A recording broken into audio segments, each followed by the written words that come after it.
Good evening, folks, and welcome to Friday's live stream. I hope you're all very well this evening. Hope you had a nice week.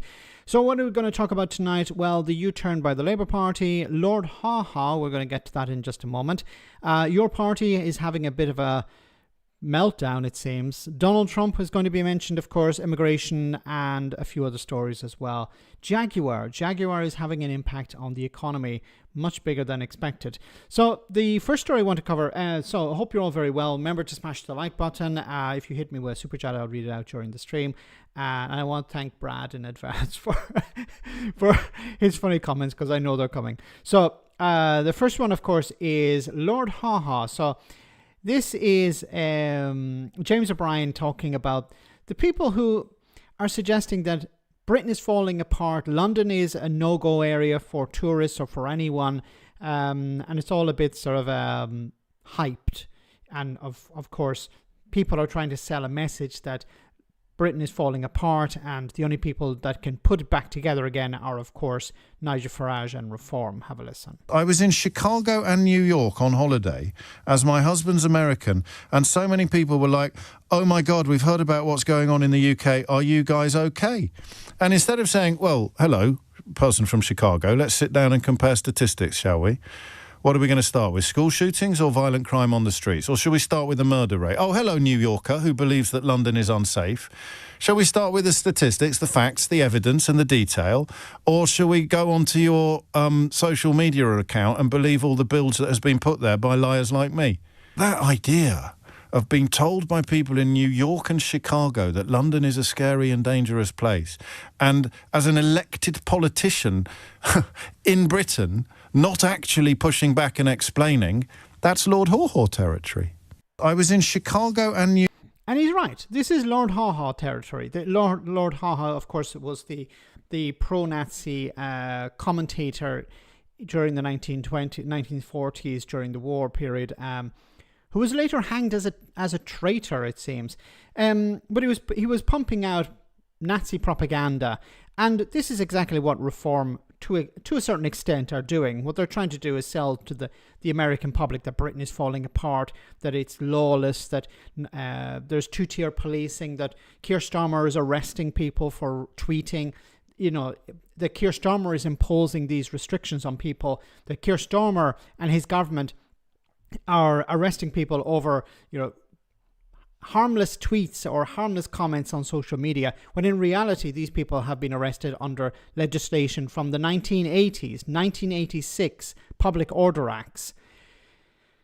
But the narrative is always the same, that Britain is falling apart, that it's dangerous, that free speech is over. Of course, these people never bring up the point of Palestine action.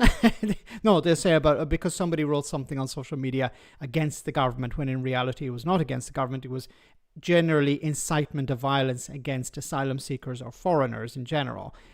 And these people are dangerous, and they're selling their wares in the United States, for example. They're not interested in facts. They're interested in feelings, and they're interested in facilitating feelings towards the UK as some sort of hellhole. And the only people who can pull it out of that hellhole is Nigel Farage and Reform.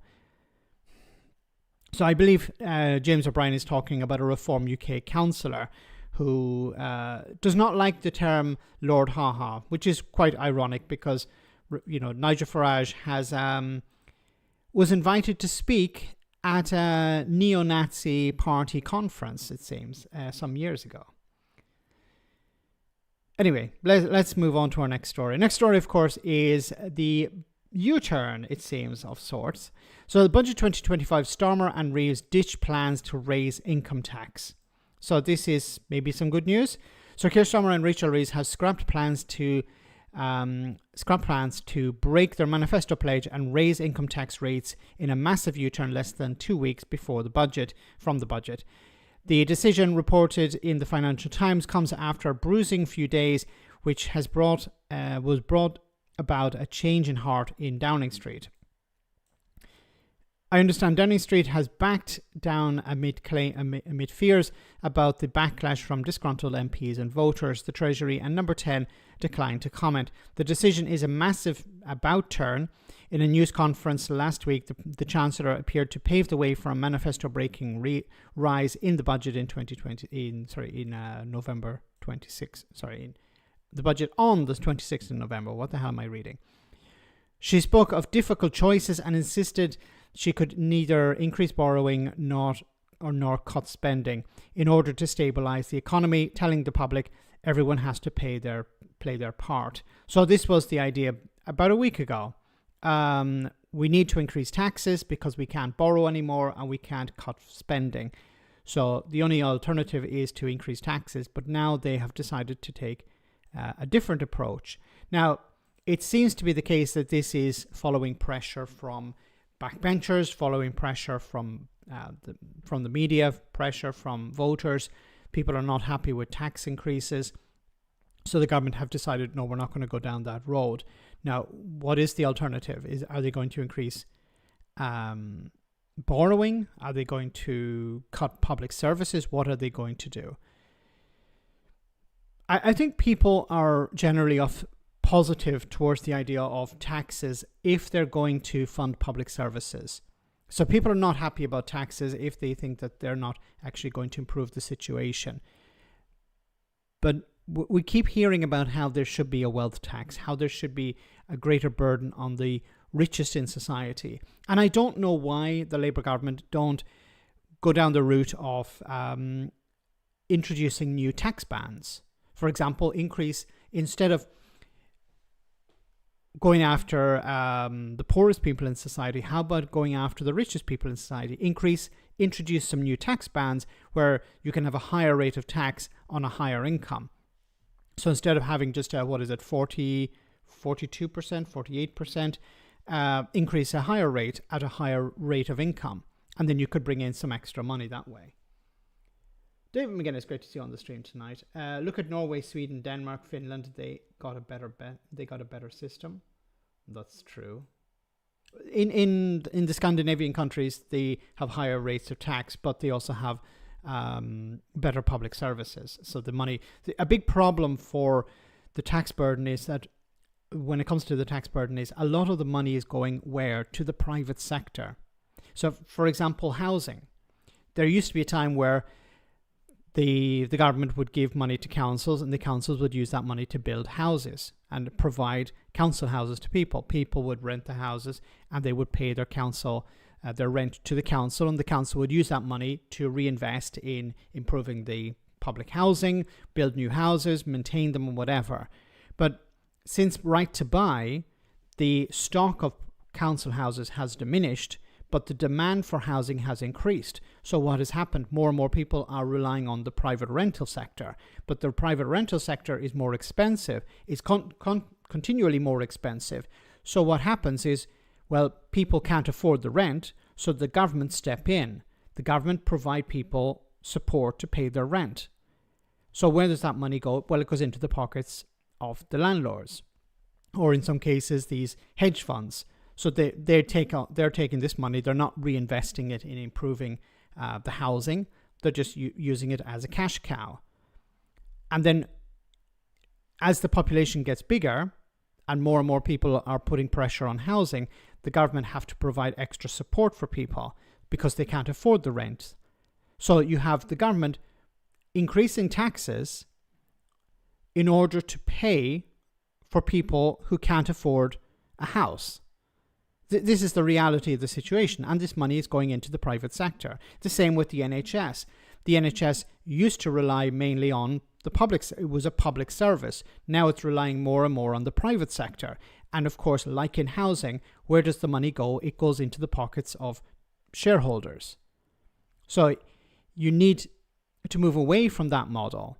Move away from the private sector model, because the money is not being reinvested. At least when it's in the public sector, it gets reinvested, building new hospitals, improving infrastructure, all of these things. But instead, what's happening with the private sector, it's going into their pockets, and the government is increasing taxes or increasing the burden of taxes in order to fund this system. a broken system. Alistair, thanks so much for that super chat. Hi, Max. As I've stated many times, go the 6 bans that Scotland has, but they will not. So Scotland has 6 tax bans. There's a way to increase your tax revenue. Follow Scotland in anything. I suspect they won't even want to look like they might. And you're right. We never hear about the baby box, for example, unless it's in Scotland. Does Keir Starmer's sausages have an Epstein file? Of the Epstein files? Maybe that's where the Epstein files are, in Keir Starmer's sausages. Could Labour bring the Nordic model to the UK? It would require political effort. I think the only political party at the moment who would be willing to do something like that would be the Green Party. I don't think Labour are interested. Are they going to do a U-turn on PFIs? Are they going to move away from more and more reliance on the private sector?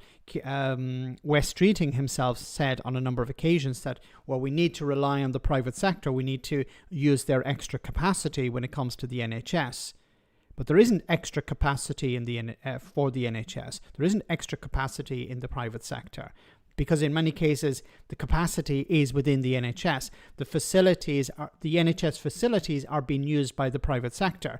The doctors and nurses that work in the public sector are also working in the private sector. There aren't doctors and nurses sitting around waiting to receive a call. They're already working in the NHS. So if you're taking people, and doctors and nurses can only work a limited number of hours. So if you're taking them away to work in the private sector, well, then you're taking them away from the public sector. So you're making it more difficult for the NHS to operate. Bran, thank you so much for that super chat. Starmer was going to sack McSweeney, but backed down when the latter reprimanded him of his BDSM tape featuring a different kind of chief whip. I wonder who else appeared in that video clip, Brad. Can you spill the beans, or do you have to keep your sources safe? Thanks, Brad. Yeah, it's probably the case. Well, what does Morgan McSweeney have on Keir Starmer? Do we want to know? Okay, so as I was mentioning just a moment ago, Wes Streeting is. Well, Wes Streeting's in a bit of bother this week, or maybe Number 10 is in a bit of bother because there was a bit of leaking about, okay, well, Keir Starmer's in serious trouble and maybe Wes Streeting could become the next leader of the Labour Party, the next Prime Minister, because obviously the new Labour leader would automatically become the Prime Minister. But this is a different story. This is Wes Streeting talking about junior doctors, as they're sometimes called, or resident doctors, as they're more precisely called. And it seems to be like a case of Wes Streeting sounds like Margaret Thatcher. Not even a Tory, but a Margaret Thatcher type figure. Have a listen. When you say, I don't want to be out on strike today, yes, you do, because you have made that choice. You have done so having had a 28.9% pay rise. No. That sounds like I'm talking to my dog. It's not a 28.9% pay rise. It's a restoration. So the doctors had not received a pay rise for many years, and they demanded a pay rise. They didn't receive a pay rise. They received a pay restoration. So this is where they should have been at many years ago. I hate the way that this is sold. This is sold as a pay rise. It's not a pay rise. It's a pay restoration. Now, if the let's call them, for the sake of argument, junior doctors. They're not really junior doctors, but let's just go with the term junior doctors. If the junior doctors go on strike, who suffers? The patients suffer. Okay, the doctors don't want the patients to suffer, but what other mechanism do they have in order to convince the government to agree new conditions? new pay. Like, they don't have anything else. They have to go on strike. If they reach out to the health secretary and the health secretary says, no, I don't care, then what is their alternative? What should they do instead? I would like to ask West Streeting this question. Resident doctors, apologies. No, but most people don't know the term resident doctors. It's junior doctor is the one that's put out mostly by the media. I do not want West Streeting to be Labour leader. No, I think he would be worse than Keir Starmer, because Keir Starmer is a bit clueless, and I don't mean this in a condescending way. I mean clueless when it comes to politics. He's like a sort of middle manager. He knows what he's doing, but he's not very good at working with people, and politics is very much different to running a business. So Keir Starmer would be good in a business, but he's not good as a prime minister. He doesn't know how to communicate. He doesn't know how to speak to people on their level. West Streeting is like, I think he's Labour's Michael Gove, a very slimy individual who should be nowhere near the levers of power. He's really good at speaking. He's really good at holding the Tories to account when he was in opposition, and he's very good at presenting his side of the argument. But I disagree with him. I think he's not an honest individual. He has also taken a significant amount of money from the private healthcare sector, and he's an advocate for using the private healthcare sector to, in his words, fill the gap. Now, if you fill the gap, does that mean that you're going to stop using the private healthcare sector, or are you going to invest more in the NHS? If you're taking money from the private healthcare sector, and I say money corrupts, the private healthcare sector are not giving him money because they like him, or they think that he dresses very well or whatever. No, they're doing it because they want something in return. They either want contracts or they want favorable conditions for the private sector. They want to see more and more private sector use. And he has said that he's willing to use the private sector more and more in order to deal with the problems of the NHS. Now, does the NHS have problems? Of course it does. But the solution cannot be the private sector. Anyway. The highest in the public sector 2 years in a row. This is about putting people against each other. Oh, you have had the highest pay rise in any group of any people working in the public sector. How dare you complain? You got a massive pay increase. You should be happy.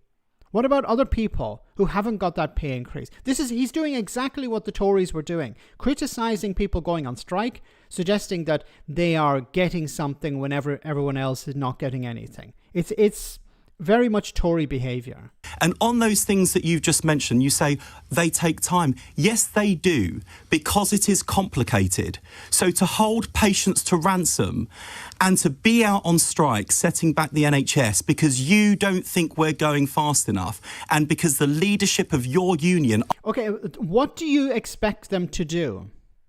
Just to sit by and hope for the best as they see more of the healthcare system be privatized, as they see more and more physician assistants doing the jobs of doctors?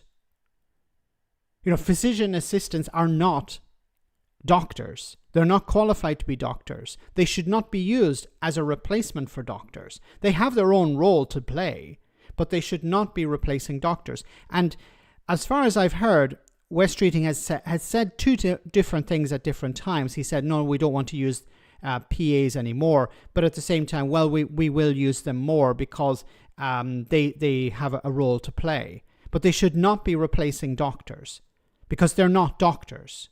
And in many cases, doctors are very concerned about the use of PAs because they haven't the qualification to treat patients correctly. And there have been situations where people either got seriously ill or even died because they got the wrong treatment from a PA and not a doctor. Are not honest enough that some of this change takes time, is extremely irresponsible. It is extremely unnecessary. And the other listeners to this show who have not had a 28.9% pay... There you have it. Okay? You didn't get a 28.9% pay rise when he knows it's not a pay rise, it's a pay restoration. This is deeply dishonest. And this is why I'm very concerned about Wes Streeting becoming the next Labour leader, because he's Keir Starmer has a lot of defects, a significant number of defects, but he's not as dishonest as this. He says things that are maybe not completely true, but this is deeply dishonest, especially about something that's really so important, about doctors. Doctors are more fucking important, sorry for my language, than politicians. Doctors, I have a huge amount of respect for them. They go into their job every day working for very low pay when it comes to the resident doctors or junior doctors. They're working for very low pay. They take abuse from members of the public. They put in a significant number of hours every week, hoping that, okay, I'm building up enough experience so I can earn something better later on. And they're ridiculed by members of the public, they're ridiculed by political commentators, and the party that's supposed to be on their side is belittling them. Pay rise, whose taxes are paying for our National Health Service and who are receiving a substandard service, not least because of the damage that these rounds of industrial action are doing. I think people... What about the Tories? What about the frigging Tories? He hasn't mentioned the Tories here. He's criticising the people for going on strike. Why the hell are they going on strike?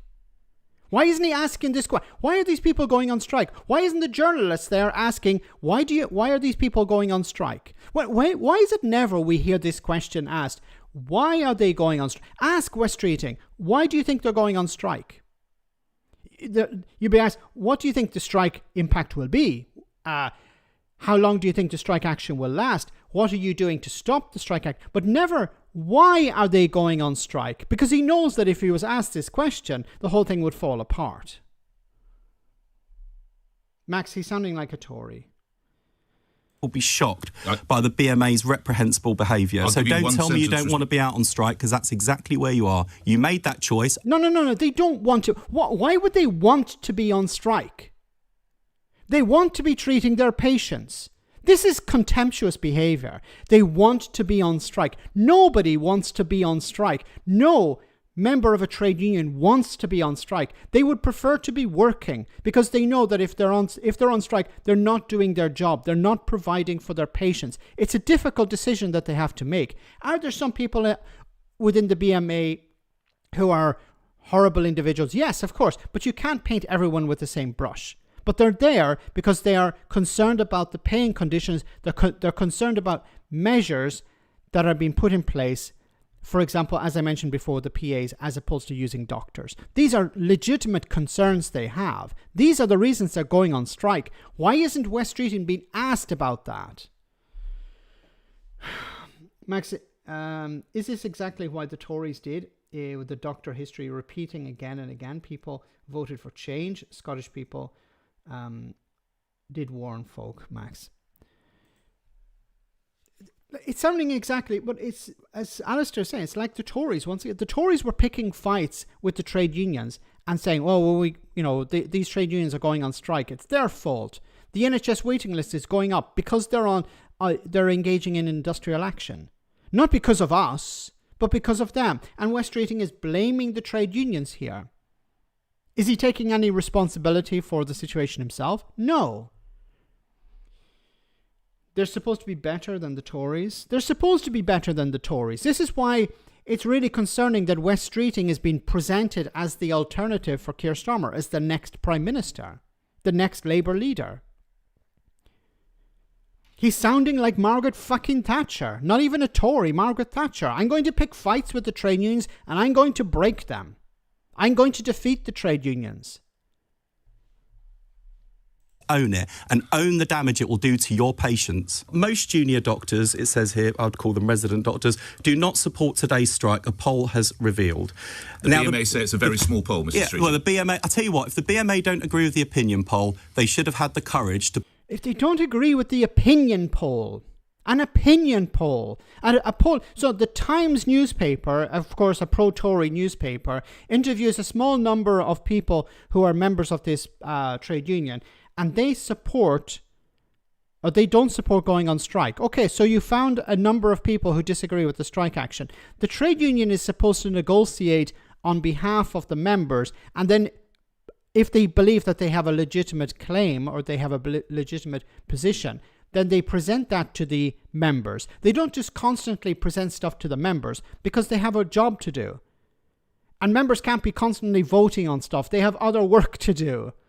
So that's why the trade union negotiate, try and get the best deal possible, and then put it to their members. But they're not going to put deals to their members if they don't believe the members are going to support it. So, of course, you're going to find a right-wing newspaper that's going to look for data that would back up their claim that the strike action is not supported. To put the offer and just think about it. You have a Labour government minister. Thanks, Cavan Lad, for that comment.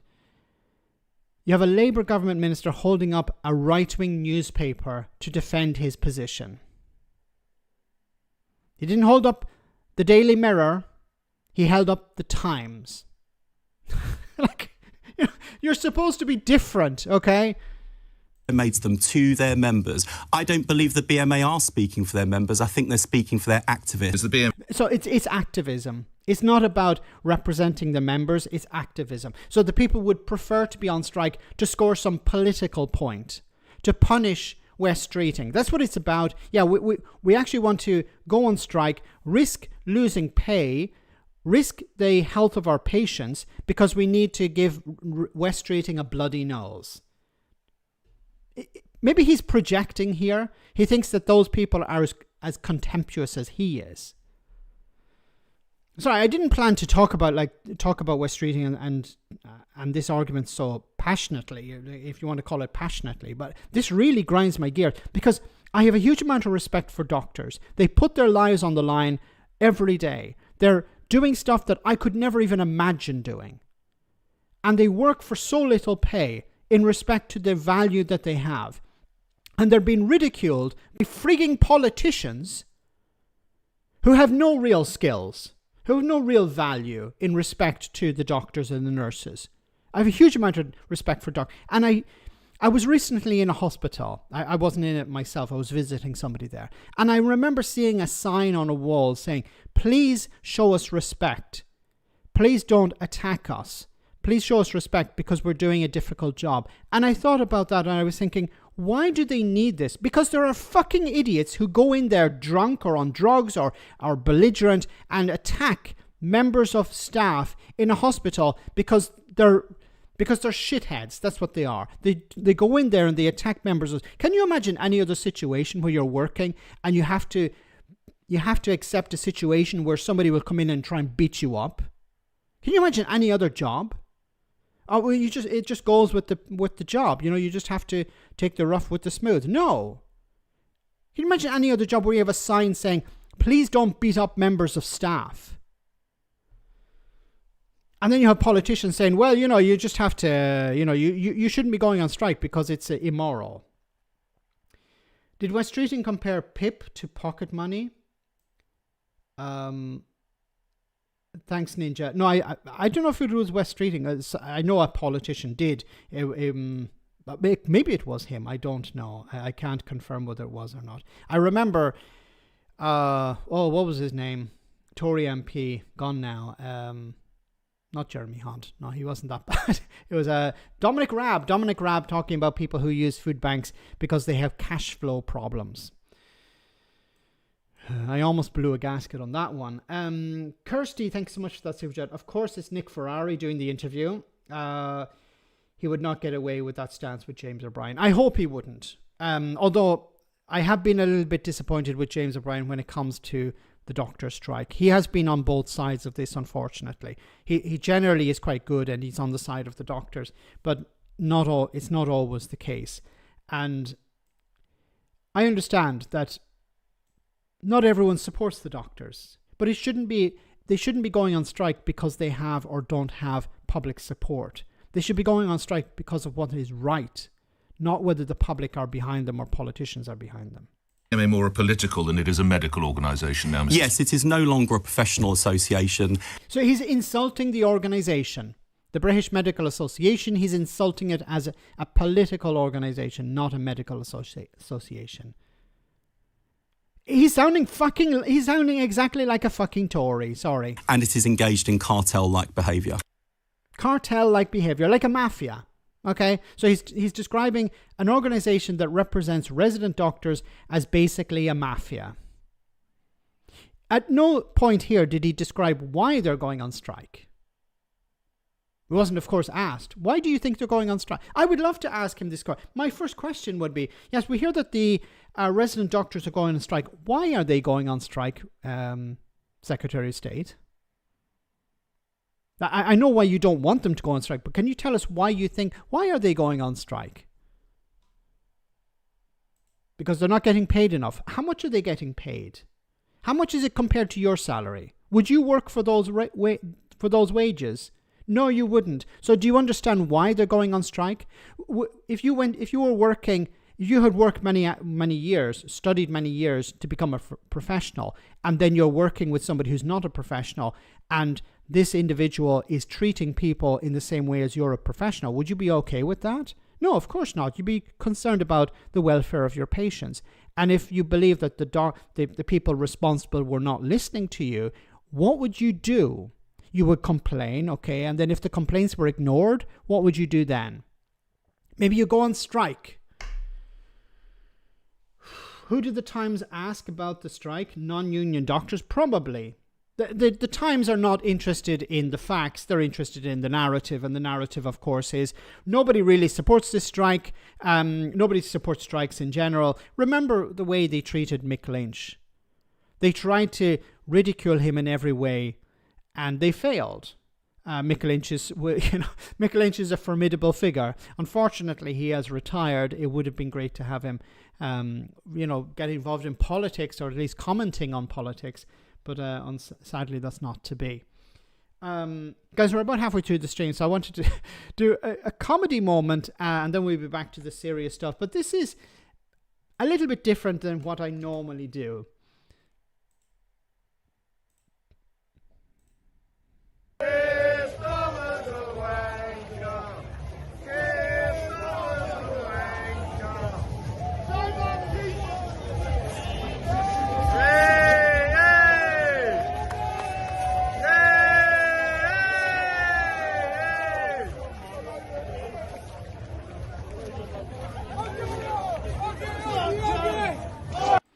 Okay, so I found it so funny because it's just beyond ridiculous. So there are so many levels of insanity in this clip. So as parody Nigel Farage posted, just some British patriots in Benidorm taking over the street in Spain to shout in their own language about unwanted foreigners. It's a blessing that they're too thick to understand irony. So you have people who are immigrants in a Spanish city, Spanish town, marching through the street against immigration, calling the Prime Minister a wanker.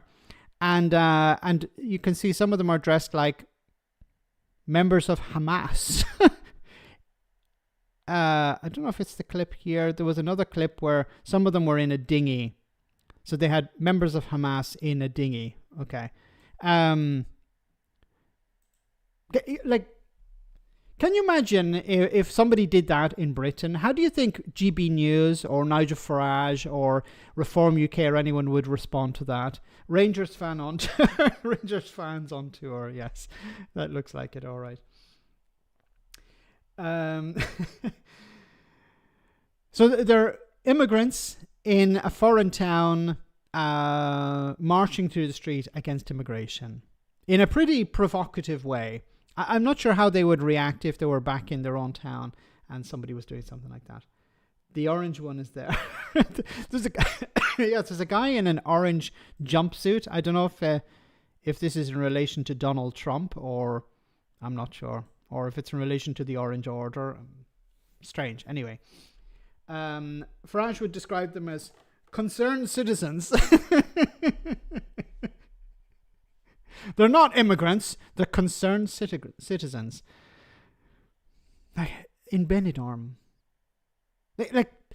They actually planned this. Is it not just, hey, let's march down the street and complain? No, they actually planned this. They actually brought the stuff from Britain with them in their suitcases, flags, and like a Union flag with British Bulldog on it. and orange jumpsuits and Hamas paraphernalia coming to a town near you. Where? Near you? Near Benidorm? Near some town in Spain? Anyway, I thought that was quite funny.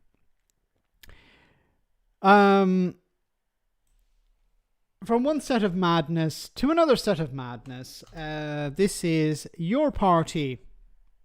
Okay, accept. Okay. MP Adnan Hussein quits your party over persistent infighting.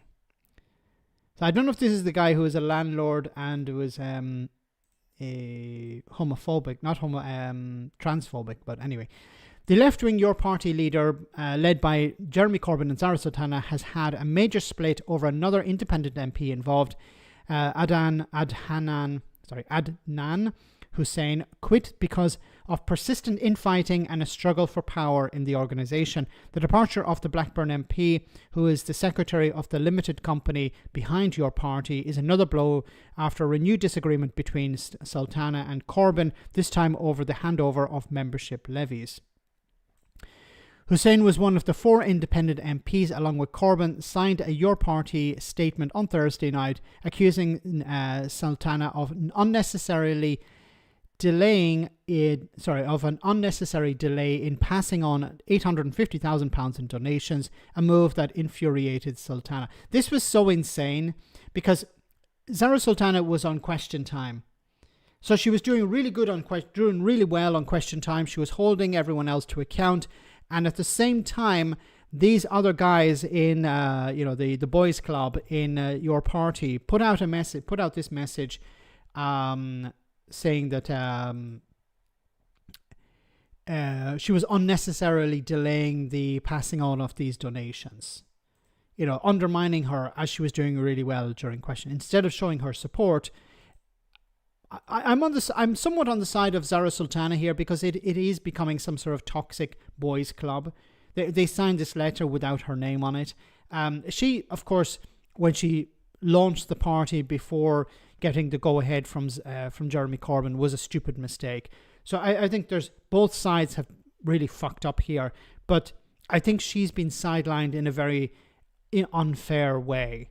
Anyway, it goes on to say, on Friday afternoon, Hussein sent via X, he had spent several months reflecting on his role in the organisation, and he believed it would be based on a commitment to equality, justice and anti-racism. He said, regrettably, the reality I encountered has been far from this vision.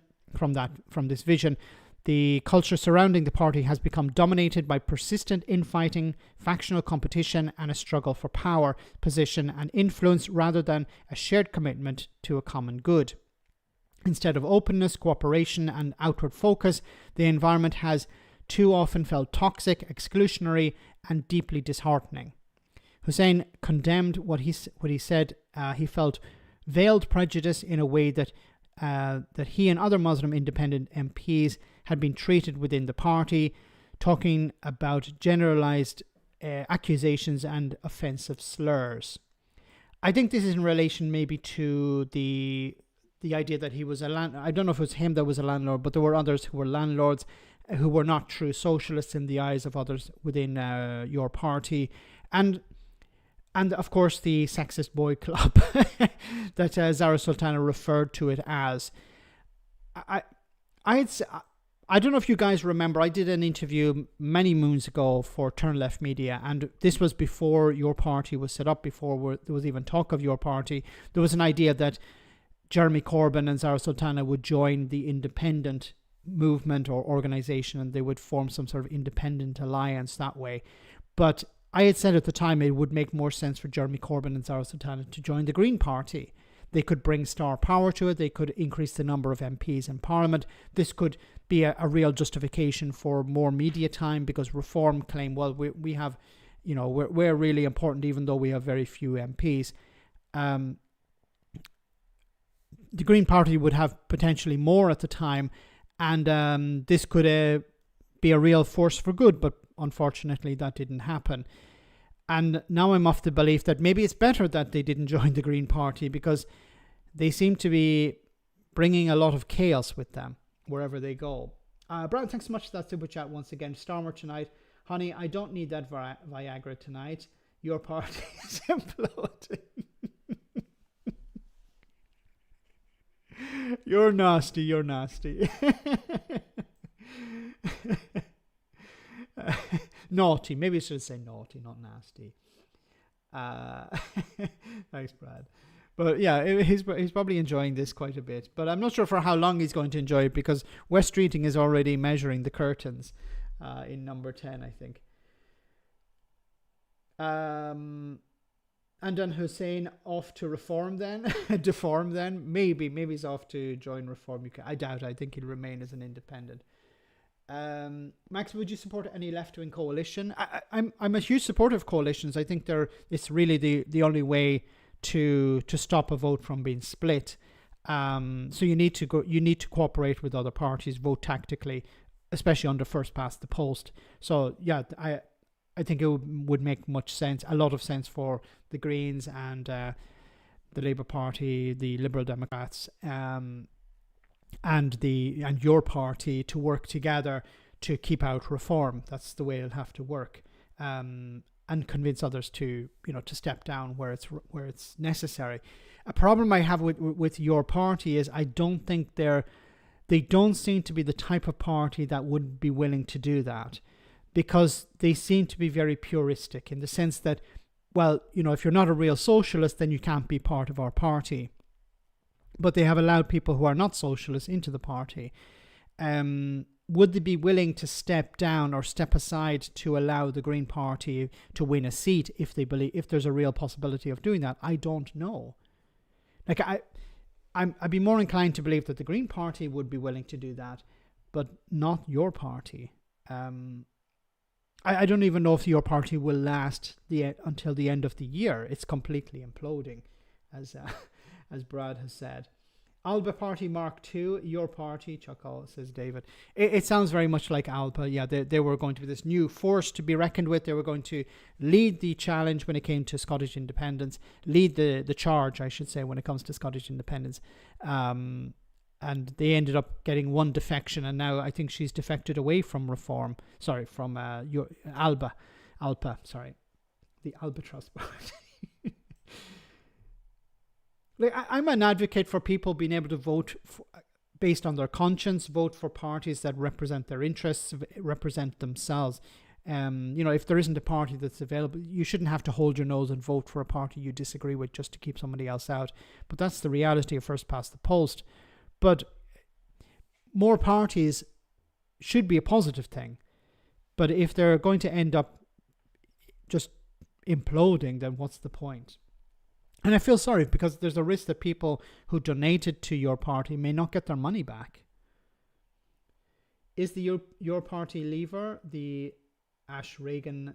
Yes, well, I think it was Ash Reagan who was the one who defected. I think she left ALPA recently. A gang of three. What would you say if the Tories and Reform made a coalition? It's likely they will. It depends on who's going to lead the Conservatives going forward. If the Conservatives move back to the centre, they're less likely to do a deal with Reform. But if they put somebody like Robert Jenrick in charge, they're more likely to do a deal with Reform. And it would make sense for the Conservatives to do a deal with Reform, because as we saw in 2019, when Nigel Farage stood down Brexit Party candidates, it helped the Tories. It damaged Labour, but it really helped the Tories. So I would imagine, if there's I think it's more likely that the Conservatives would try to do a deal with Farage than Farage would do a deal with the Tories, at least at the moment, because Farage is leading in the polls. But that could change. That could change in, I always point to the polling in 2020, where Boris Johnson, if the election had taken place in 2020, it took place in 2019, but in 2020, polling was pointing to a 400-seat win for the Conservatives, a massive majority, much bigger majority. But then we saw the reality. So while Farage and Reform are doing really well in the polls at the moment, there's no guarantee that they will hold on to that lead. And I think there are two things that will impact that lead: Farage and Reform imploding. So fights taking place within the party, disagreements within the party, the problems with the local elections if they're not able to present themselves as a legitimate political party, as someone who's able to get things done, then they're going to lose support. And of course, if the Labour Party are able to improve the situation, the Labour government are able to improve the situation for ordinary people, then of course they're going to be able to hold on to power, because, as I keep saying, it's the incumbency is really important. Okay, let's move on to our next story. Donald Trump.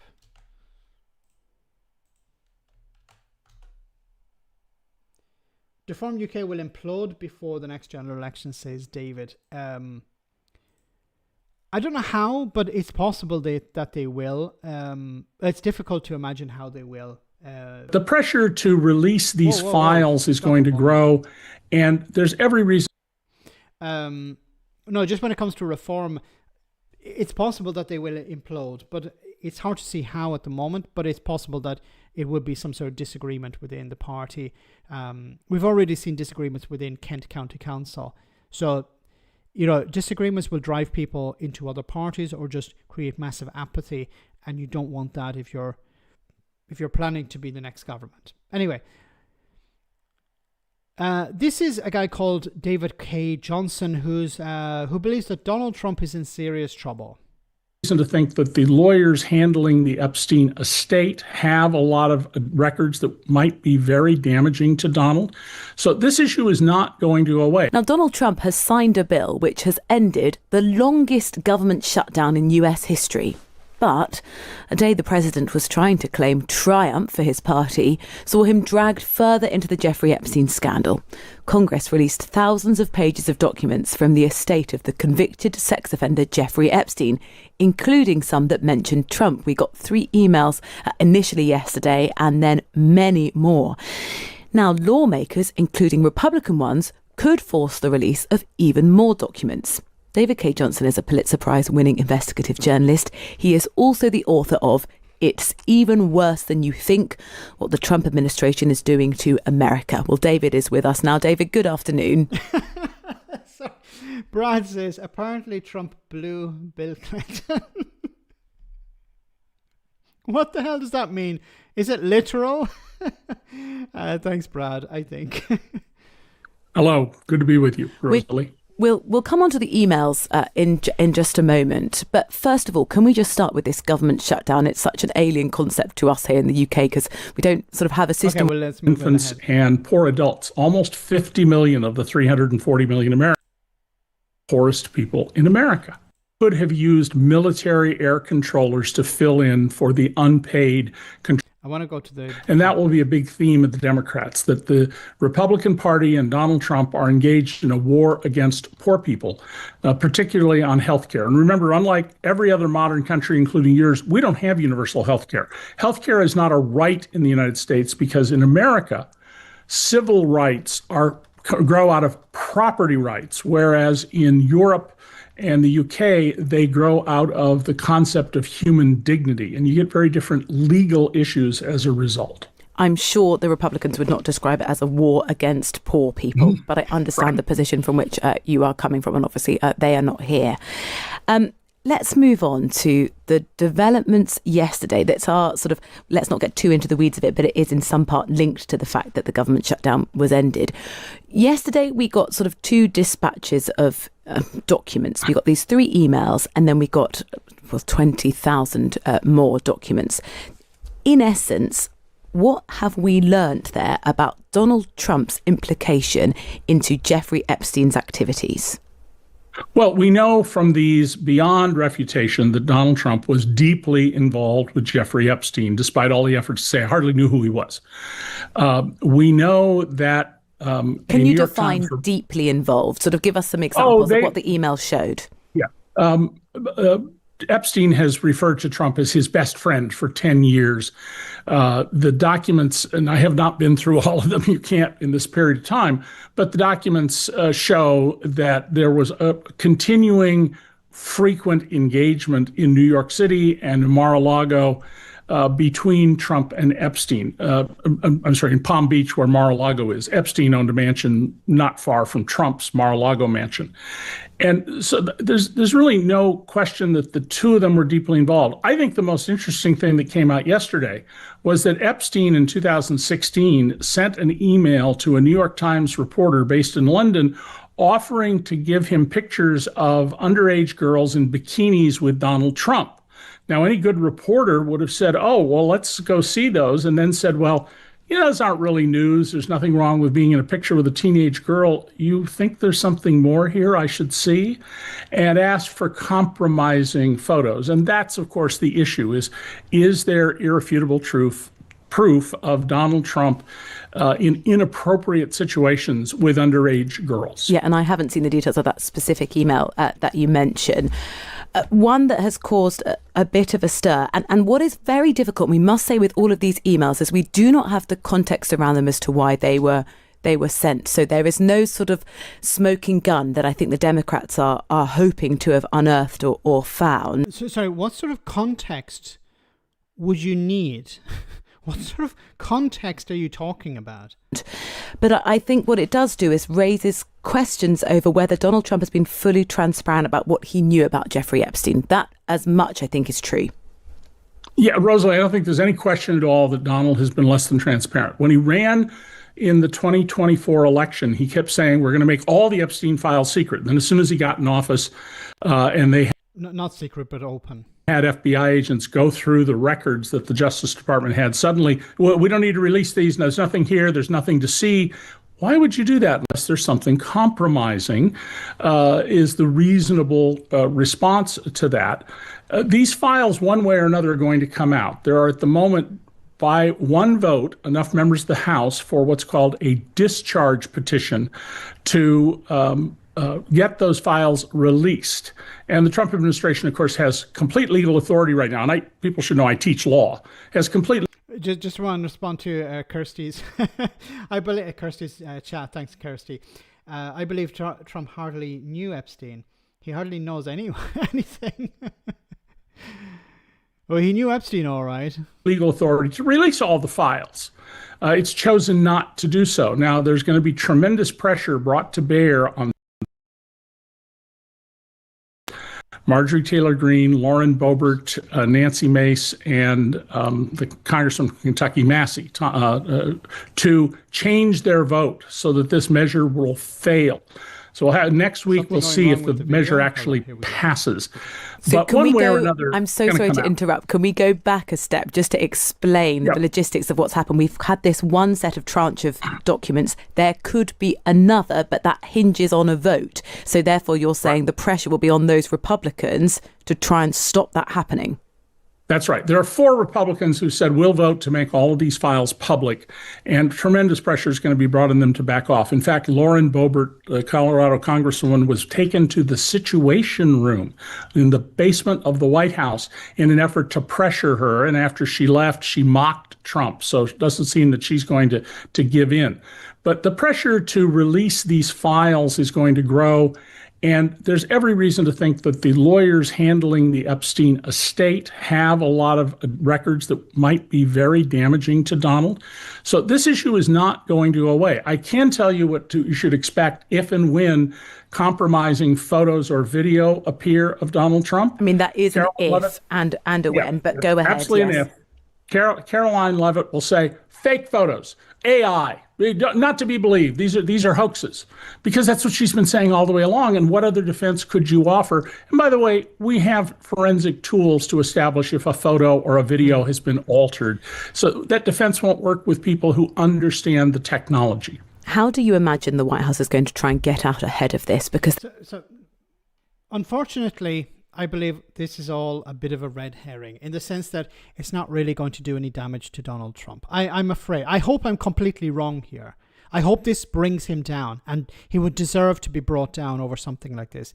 But unfortunately, I have this fear that he has a support base that Donald Trump could literally do anything, including what was potentially happening on Epstein's Island, and he would still not lose support from his base.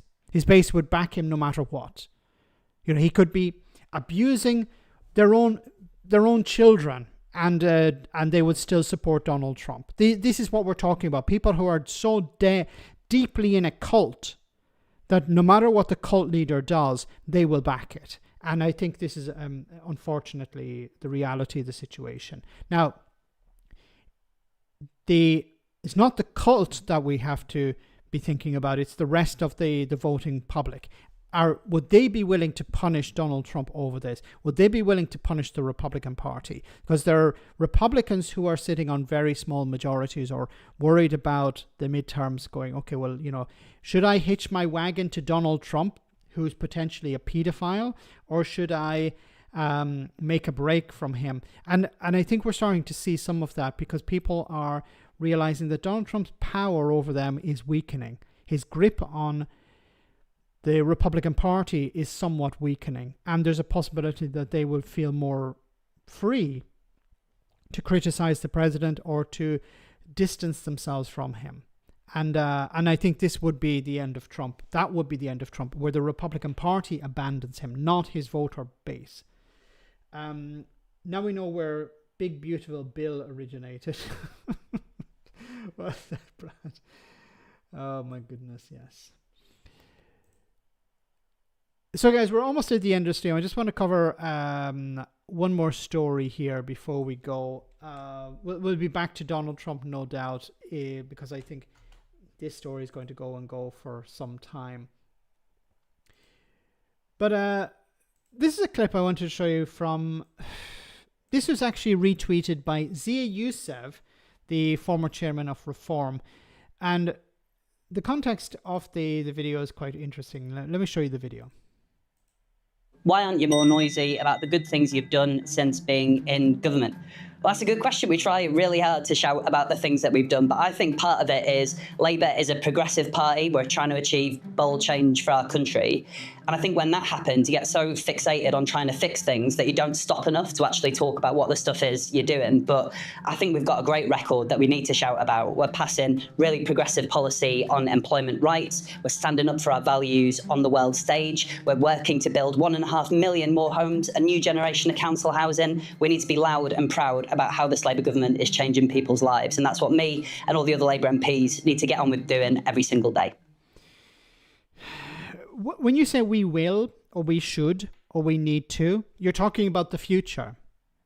Or you're talking about the present, but also about the future. But you're talking about something that you're hoping to do in the future. You should be doing it now. When you're talking about, you have to convince people that you're improving their situation, but you also have to improve the situation for people. You have to improve it and convince them that you are responsible for that.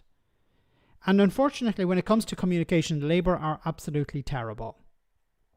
They're terrible at communicating the positive. They keep focusing. They seem to invest more time in talking about immigration, which is an argument they should not be focusing on because it only helps Farage. They should be focusing on the NHS. What are you doing to improve the situation within the NHS? And leave West Streeting attacking doctors on, aside. How is the NHS improving? How are you bringing down NHS waiting lists? How is this improving people's lives? Point to people, interview voters. What's the situation at your GP? Do you feel it getting better? Is it getting better? Be honest with people. Ask them for an honest response. What would you like to see different? What would you like to see more of or less of? That's what you need to be doing. Reaching out to vote, understanding what are the concerns and fixing them. And then going back to them a few months' time and asking, do you see an improvement? And then if they say, yes, I do, say, this is because we listened to you and we're doing it for you. We're the ones who are doing it, not the Tories, not Reform, not anyone else. That's what you need to be doing. I'm not a strategist, but I understand that in order to hold on to power, you need to improve the situation and you need to communicate that you are responsible for that. And you do not fight battles on territory that you cannot hold. You cannot win. It's insane that Labour are spending more time talking about immigration than they are talking about the NHS. More time about immigration than they are talking about jobs. Why are they doing that? They can't out Farage. They can't defeat him on this argument. The only way you could defeat him, if you truly wish to do that, would be by removing it as an argument. And I've said this before, stopping the boats, remove the need for boats, create a safe route. Then there'll be no boats crossing, or very few. And then you can say, look, we stopped the boats. The Tories promised to do it, they failed. Nigel Farage said he would be able to do it, but he didn't really have a proper plan. We did it. See, the boats have stopped. By creating safe route. Why don't they do this? I don't know. Kent councillors are suspended. Oh, that's interesting. Hussein gone equals a victory for your party. Beware the spin, says Andrew.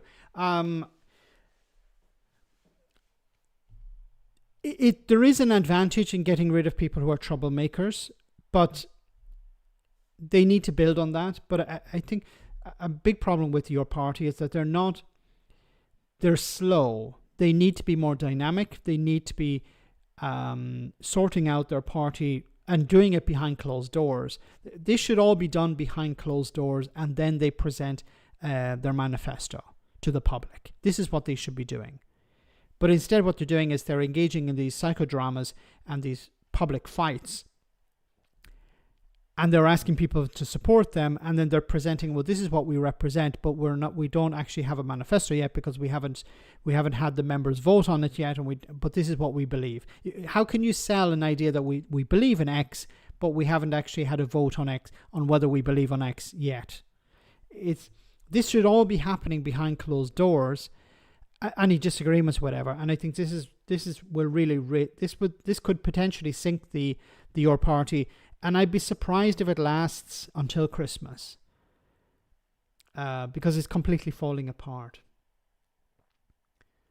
Like the actual reformists, Max. Hey, Max, would you like to add some about Keir Starmer? Just some geezer would call Keir Starmer the Anakin Skywalker of the Labour Party.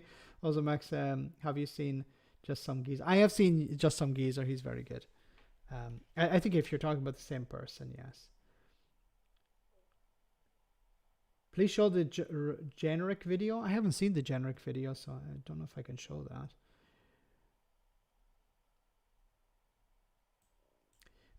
Could the SNP win in Scotland when our elections come? Yeah, I think the SNP are going to do. I would be surprised if the SNP don't do very well in Scotland in May, because support for Labour is collapsing. We saw it when it came to the Welsh by-election there recently. So support completely dropped for Labour, and it's believed that the Senate elections next May will see a similar result, where people are flocking to Plaid and maybe Reform, and not to the Labour Party or the Tories. Max, Han Solo was my teen crush. Which party has the best communication? Reform UK. Reform UK are amazing at communications. They're probably the best party. Next would be maybe the Greens, but Reform are number one when it comes to. They are on every platform. They're using social media to its best, like using it to the best of their ability. Farage is really good at putting out content. He's always on TV. They're always able to go, and their message is quite simple. We're anti-immigration. That's it. We stop immigration and we fix all problems. So they're able to connect in the same way as Farage was able to sell Brexit as the panacea, as a solution for all problems. Ending immigration will fix all problems. It will deal with the housing crisis. It will deal with the NHS. It will deal with all of these things. This is what they're doing, and they're consistent. And they're a party like the Tories in a sense. They are focused on power. That's what they want. They want power and influence. And that's what they're selling to their donors. That's what they're selling to their supporters. And it's working. So Reform would be the best party when it comes to communicating. Not that I agree with them. I don't agree with them, of course. But they're the best at selling their message. But don't they just talk about immigration? That's not good communication. But that's what they're selling. Communication is not about what you're actually selling. It's how you sell it. And they're very good at selling. They're very good at convincing people to vote against their own interest. Look at the opinion polls. Look at how many councils they have won. They're very good at convincing people that they are the solution to whatever the problem is. That's really good communication. And they're using social media, they're using the mainstream media to their advantage. Why do we keep seeing Zia Youssef, who isn't even elected, on TV all the time? Because they're putting themselves forward. They're saying to the media, look, if you need somebody to cover for a show, or if you need somebody at the last minute, Zia is available, or Lee Anderson is available, or Nigel is available. We'll always have somebody, on speed dial. Remember when speed dial was a thing? Stan Laurel did a show there. A show where? And Labour is not making people's lives better. Why haven't people got bored of all of this? Because people are without hope. If you have no hope, you're going to go with whoever's giving you the simple solutions to the complex problems. I think it was James O'Brien he said it on a number of occasions, you sell more tickets to the ghost train than the speak your weight machine. People don't want to hear difficult answers to their problems. They want to hear the simple answer, the quick and dirty answer. They want to hear the simple solution to the complex problem, not the complex solution to the complex problem. For many people, they don't have the time. It's easy just to look. What's the problem? Immigration. Who's going to stop it? Nigel Farage. He keeps talking about immigration. He'll probably sort it out. So let's vote for him. I'm not saying, it's important that we remember not everyone who votes for reform is some sort of knuckle-dragging racist. Ordinary people are voting for them because they feel left behind. And it's sad and depressing and ironic at the same time, because many of these left behind communities are left behind because of the likes of the Conservatives, who ran them into the ground as a result of austerity, who convinced them to vote for Brexit, which made their lives even worse, who saw a lot of their manufacturing or industry close down or go away because they couldn't continue to operate. And they're the same people who are coming around to them again saying, hey, look at your situation, vote for me and I'll improve it. Nigel Farage is like the monorail guy, in The Simpsons. But the difference between the monorail guy and Nigel Farage is that the monorail guy was afraid to go back to the communities where he sold his crap. Nigel Farage, unfortunately, is able to go back there and be treated like some sort of hero. Remember the farming protest? Nigel Farage welcomed like some sort of conquering hero, not by all the farmers, but by some of them. Well, by enough of them. Enough of them believed he's our hero, even though he sold us down the river or down the dung heap. It's the old psychological technique, constant repetition work. Now turned falsehood into truth. Yes, and I keep saying that Farage is good at weaving truth and fiction together and presenting a very attractive narrative. Because he doesn't just say bullshit all the time. He includes true things. And when if you're listening for only the things you want to hear, you're gonna come away from even if you don't agree with Farage, you'll agree with some of the things he said, and that's half the work done. That's all he needs, to plant a seed in people's minds that this guy is actually telling the truth, and he knows this, and he's been doing it for a long time. Old Nigel loves dressing up. Image is everything, yes. And he presents himself as somebody who's like down the pub, your guy down the pub. He's really good at presenting himself, really good at talking the talk. But he's not on people's side. He's a charade. He's a phantom. It's just a facade. But unfortunately, when people vote for him, then they realize, oh, wait a minute, this, like with Boris Johnson, people voted for Boris Johnson in 2019 because he ruffled up his hair. He was a bit of a clown. But Boris Johnson is no frigging clown. He knew exactly what he was doing. It was a show. It was in order for him to say things that other politicians couldn't get away with. The media needs reform. With a small R, well done. So guys, we're almost at the end of the stream. So I want to say thank you so much to everyone who came on tonight. Thanks to the moderators for doing a wonderful job. There won't be a post-stream chat tonight, unfortunately. I need to leave here immediately. But I want to show you this funny video before we go. It's one for the road, so it should be enjoyed. I'm sure you will.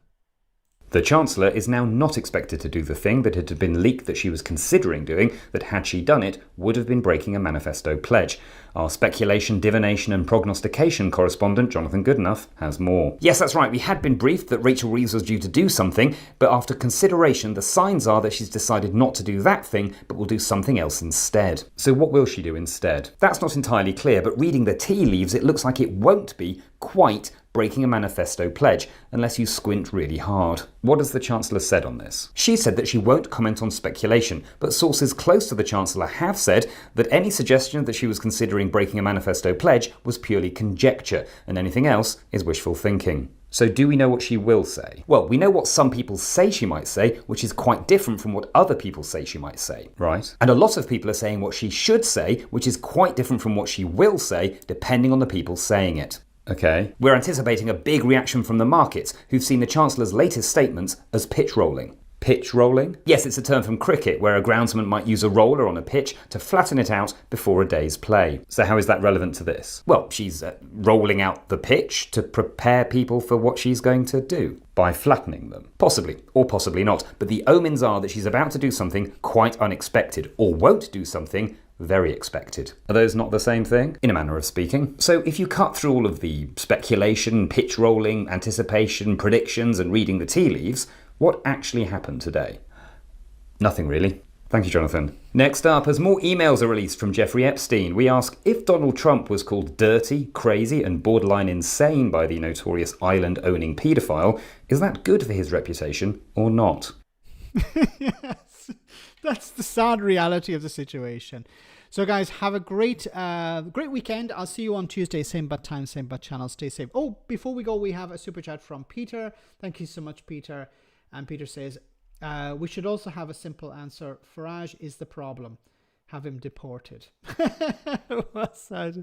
Deported to the United States. Maybe that's where... No, the people of the United States have suffered more than enough. They don't deserve any more suffering. Maybe to Florida, because they keep supporting the worst people in society. So maybe Nigel Farage should be deported to Florida. So guys, have a great weekend. I'll see you on Tuesday, same bad time, same bad channel. Stay safe, take care, and good night.